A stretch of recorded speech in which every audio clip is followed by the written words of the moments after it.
وہ ادا کرنا یہ بڑا مشکل اور زحمت والا کام ہے، ہمیں نماز کی معافی دیں۔ تو نبی علیہ السلام نے فرمایا کہ لا خیر فی الدین لا صلاۃ فیہا، کہ اس دین میں کوئی خیر نہیں، اس میں کوئی بھلائی نہیں جس میں اپنا نماز نہیں ہے۔ جس دین میں نماز نہیں اس دین میں کوئی خوبی نہیں، نماز سے معافی نہیں دی جا سکتی۔ تو آخر انہوں نے کہا کہ ہم اپنے بت جو ہے وہ اپنے ہاتھوں سے نہیں توڑیں گے۔ تو نبی کریم صلی اللہ علیہ وآلہ وسلم نے حضرت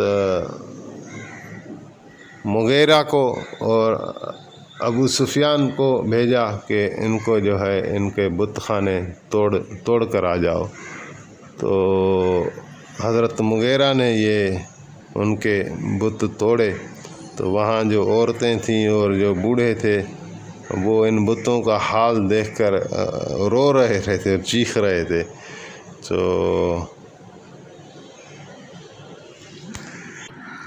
ایک قبیلہ پھر آیا بنی مرہ سے، اور ان میں 13 لوگ تھے، اور اس سال حضور علیہ السلام نے خود بھی عمدہ لباس پہنا اور صحابہ کرام کو بھی یہی حکم دیا۔ اور یہ کہتے ہیں بزرگان دین کے نبی علیہ السلام نے اس امت کے امیر آدمیوں پر کرم فرمایا کہ اس سال آپ نے بہت عمدہ لباس پہنے، اور گنجائش رکھی کہ اچھے سے اچھا لباس پہنا بھی سنت قرار پایا۔ تو 13 لوگ آئے بنی مرہ سے، اور یہ کہنے لگے کہ یا رسول اللہ ہم آپ کے ننھیال میں سے ہیں۔ تو حضور علیہ السلام نے ان کو بڑی عزت دی اور بڑے تحفے طوائف دیے، اور یہ عرض کرنے لگے کہ ہمارے ملک میں قحط سالی ہے، برسات نہیں ہو رہی۔ تو حضور علیہ السلام نے برسات کے لیے دعا مانگی، اور جب یہ واپس گئے تو دیکھا کہ برسات خوب ہوئی پڑی ہے ان کے آنے سے پہلے ہی۔ تو پھر جب پوچھا اور حساب لگایا تو وہ اسی دن سے برسات ہوئی تھی جب حضور کریم صلی اللہ علیہ وآلہ وسلم نے دعا کے لیے ہاتھ اٹھائے تھے۔ ایک وفد آیا بنی عامر سے، اور اس میں 2 افراد تھے، عامر بن طفیل اور عزید بن قیس۔ یہ دونوں بدبخت تھے۔ عامر بن طفیل وہی ہے جس نے بئر معونہ پر 70 صحابہ رضوان اللہ تعالی علیہم کو شہید کیا تھا اور حضور کو بڑا رنج پہنچایا تھا۔ تو ابھی وفود کا سلسلہ ہے، ابھی کسی سلسلے سے آئے اور آ کے بیٹھ گئے، تو حضور کریم صلی اللہ علیہ وآلہ وسلم کی مبارک عادت ایسی نہ تھی کہ جو چل کر آئے اس کو آپ قتل کرا دیں۔ تو انہوں نے آگے سے بات کی تو بات بھی بے ادبی سے شروع کی، اور آپس میں ایک مشورہ کیا۔ عامر بن طفیل نے عزید کو کہا کہ میں حضور کو باتوں میں مشغول کروں گا، اور تم موقع پا کر ہی تلوار سے حضور علیہ السلام کو شہید کر دینا۔ تو پہلے تو یہ بات کی، اور پھر عامر نے جب بات کی تو کہنے لگا کہ اگر میں مسلمان ہو جاؤں تو میری ایک شرط ہے کہ آپ کی وفات کے بعد خلافت مجھے ملے۔ تو حضور علیہ السلام نے فرمایا کہ خلافت ایک بڑا منصب ہے، اور تم اس کے یا تمہارا قبیلہ اس کا اہل نہیں ہو سکتا۔ تو پھر یہ کہنے لگا کہ جو دیہات کے قبائل ہیں مجھے آپ ان کا ہی سردار بنا دیں۔ تو حضور علیہ السلام نے فرمایا کہ پہلے تم اسلام قبول کرو، ایمان لے آؤ، اور جہاد فی سبیل اللہ کے لیے تیار ہو جاؤ، پھر تمہیں مجاہدین کا سپہ سالار بنایا جائے گا۔ تو یہ عامر بدبخت کہنے لگا کہ یہ کام میں نہیں کر سکتا، اور یہ کہتے ہی گستاخی اور بے ادبی کے ساتھ اٹھا اور کہنے لگا کہ میں مدینے پر اتنے سوار اور اتنے پیادوں کا لشکر لے کر آؤں گا کہ آپ نے وہ کبھی اتنا بڑا لشکر دیکھا ہی نہیں ہوگا۔ یہ کہہ کر نکل گیا۔ تو عزید کو باہر اپنے ساتھی کو کہا کہ میں نے حضور کو اتنا مشغول رکھا تو تم نے تلوار کا وار کیوں نہیں کیا؟ تو عزید کہنے لگا کہ جب بھی میں دل میں ارادہ کرتا تھا کہ حضور پر میں وار کروں تو حضور علیہ السلام میری نگاہوں سے اوجھل ہو جاتے تھے اور مجھے صرف تم دکھائی دے رہے تھے۔ اگر میں اس وقت وار کرتا تو وہ سیدھا تمہیں ہی لگتا۔ تو یہ بدبخت عامر جو ہے یہ یہاں سے نکلے تو اس کا حضور علیہ السلام نے بھی ان کے لیے بد دعا کی کہ آپ تو پہلے سے ہی رنجیدہ تھے، آپ کے صحابہ کرام کو شہید کیا تھا، تو یہ راستے میں ہی تھا کہ اس کو جو ہے وہ ایک طاعون کی بیماری نے آ کے پکڑا اور اسی میں یہ مر گیا۔ اور عزید جو ہے وہ اپنے اونٹ پر سوار ہو رہا تھا تو آسمان سے بجلی گری ایسی کہ عزید بھی جل گیا، لیکن وہ اونٹ جس پر یہ سوار تھا وہ بھی جل گیا، اور اللہ تعالیٰ نے ان کو اپنے اعمال کی وجہ سے پکڑ لیا۔ تو انشاءاللہ یہ آگے بیان جاری ہے، اللہ تعالیٰ ہمیں اس کی توفیق دے، آمین۔